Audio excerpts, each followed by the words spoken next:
The first time Mark Evans held Tulip, she was nothing more than a tiny ball of damp fur, shivering from the cold.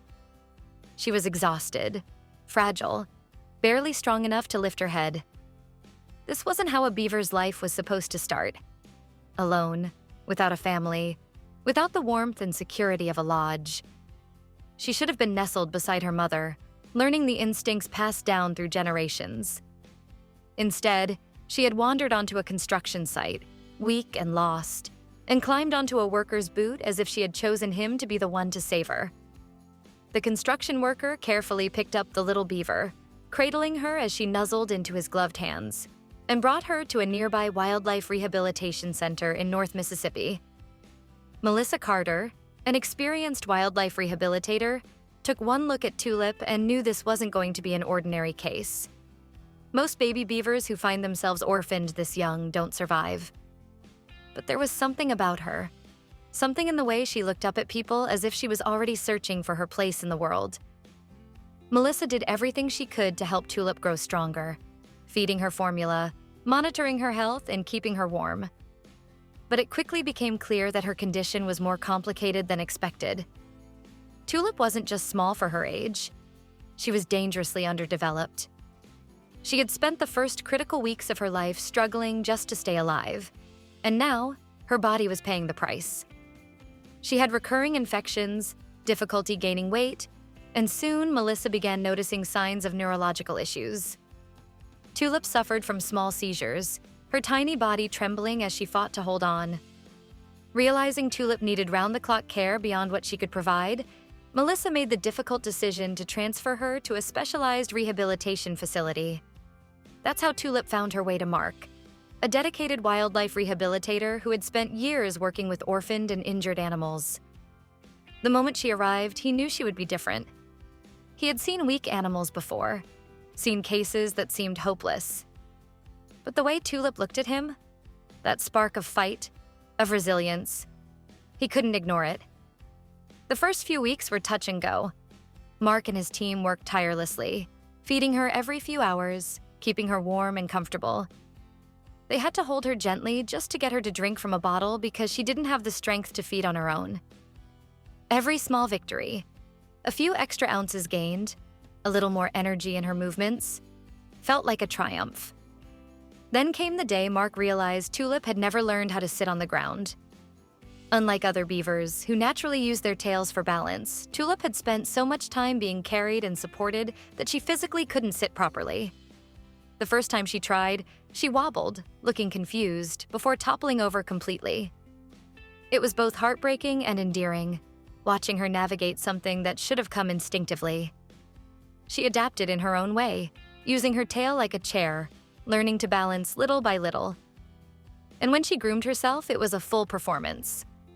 Awkward scratches, little wobbles, and an occasional lip lick as if she were deep in concentration. As Tulip's health improved, her personality blossomed. She had opinions, strong ones. She knew what she liked and wasn't afraid to let people know. Sweet potatoes were good, but bananas? Bananas were everything.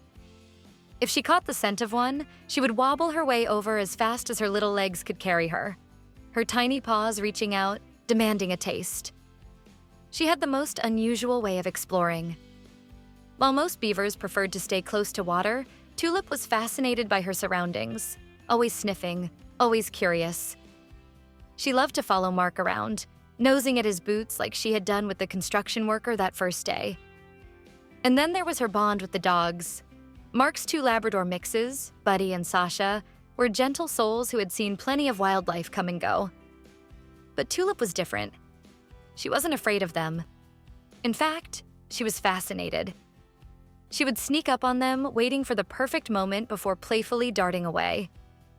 It became a game. The dogs would pretend not to notice her creeping closer, only to turn around just as she made her move, sending her into an excited little shuffle. They accepted her as one of their own, and soon Tulip started napping beside them, curling up against their fur like she belonged. But there was one major problem. Tulip couldn't swim. For a beaver, swimming is as natural as breathing. It's in their DNA. Their entire body is built for life in the water. but Tulip, having never had the chance to learn, didn't understand what to do. The first time Mark placed her in shallow water, she froze, her tiny paws gripping the edge like the ground had disappeared beneath her. Teaching her became a process of patience. Mark started with small steps, letting her stand in the water just deep enough to feel safe. Slowly, he introduced toys, small floating objects just out of reach to encourage her to move.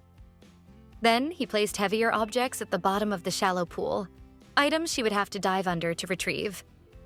It was like teaching a child how to ride a bike. Slow, steady progress. And then one day, something clicked. Tulip took a deep breath, hesitated for just a moment, then dove. It was clumsy, awkward, but she did it. She swam. From that moment on, the water became her second home. She would paddle confidently, splashing and playing, each swim a little stronger than the last. The bond between Mark and Tulip grew stronger with every passing day. She followed him around the facility, responded to his voice, and even sought him out when she was unsure of something. But as much as he adored her, he knew the ultimate goal. She had to return to the wild. Releasing an animal back into nature is always bittersweet. It's the very thing every rehabilitator works toward, but it also means saying goodbye. Tulip had come so far from the tiny, trembling baby who had clung to a stranger's boot. She was strong now, capable, independent. She belonged in the wild. The release site was chosen carefully, a safe, protected area near a beaver colony where she would have a chance to integrate naturally. On the day of her release, Mark carried her to the water's edge, giving her a moment to take it all in.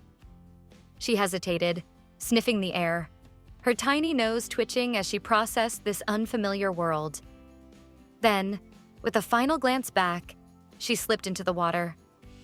She didn't look back again. She swam forward, strong and steady, disappearing into the reeds like she had always belonged there. For a long time after, Mark stayed by the water's edge, watching, hoping to catch just one more glimpse of her. He knew she was ready, knew this was the right thing. But that didn't make it any easier. Tulip's journey wasn't just about survival. It was about resilience, about trust, about the deep and unexpected bonds between humans and animals. She had beaten the odds, overcome every obstacle, and in doing so, she had left an indelible mark on every person who had helped her along the way.